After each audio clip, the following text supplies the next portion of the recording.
আজি আমাৰ কিচেনত আছিলে 40 জন মানুহৰ কাৰণে খানা পিয়ৰ ভেজ। সেইটো আছিলে এটা গৃহপ্ৰৱেশ অৰ্থাৎ ঘৰ লোৱাৰ এটা আয়োজন।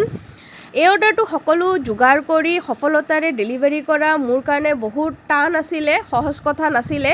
হে ফ্ৰেণ্ডছ, কি খবৰ আপোনালোকৰ? আশা কৰোঁ আপোনালোক সকলোৱে বহুত ভালে আছে। ৰিচাৰ্ছ কিচেনৰ নতুন এটা ভিডিঅ'লৈ আপোনালোকক সকলোকে স্বাগতম। এই অৰ্ডাৰটো আমি বহুত আগতেই পাইছিলোঁ, কিন্তু কথা হৈছিলে কি যিদিনাখন এই অৰ্ডাৰটো ডেলিভাৰী কৰাৰ সময় আহিছিলে তাৰ ঠিক 3 দিন আগতে মোৰ ল'ৰা হস্পিটেলাইজ হয়, সি ICUত এডমিট থাকে। আমিতো ভাবিছিলোঁ যে আমি চাগে এই অৰ্ডাৰটো কেনচেল কৰিব লগা হ'ব লাগে নেকি, কিন্তু ভগৱানৰ কৃপাত তাৰ আগদিনা মোৰ ল'ৰা সুস্থ হৈ ঘৰত আহে আৰু তাৰ পিছদিনা আমি ধুনীয়াকৈ গোটেইখিনি আয়োজন কৰি অৰ্ডাৰখিনি ছাকচেছফুলি আমি ডেলিভাৰ কৰোঁ। কেতিয়াবা জীৱনে আমাৰ পৰা বহুত পৰীক্ষা লয়, কিন্তু আমি যদি মনৰে চেষ্টা কৰোঁ সেই চেষ্টা চাই ভগৱানেও দুৱাৰ খুলি দিয়ে। হয়তো আজি যি মই অৰ্ডাৰ ছাকচেছফুলি ডেলিভাৰী কৰিছোঁ তাৰ পিছফালে আপোনালোকৰো হাত আছে।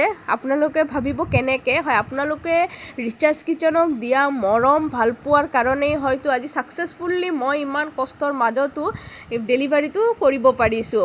এইদৰে ৰিচাৰ্ছ কিচেনক অৰ্ডাৰ কৰি মৰম ভাল পোৱাবোৰ দি থাকক। আজিৰ কাৰণে আহিছোঁ, লগ পাম অন্য এটা ভিডিঅ'ত। মোৰ ভিডিঅ' যদি আপোনালোকৰ ভাল লাগি থাকে তেন্তে লাইক, কমেণ্ট, ছাবস্ক্ৰাইব কৰি যাবলৈ নাপাহৰিব।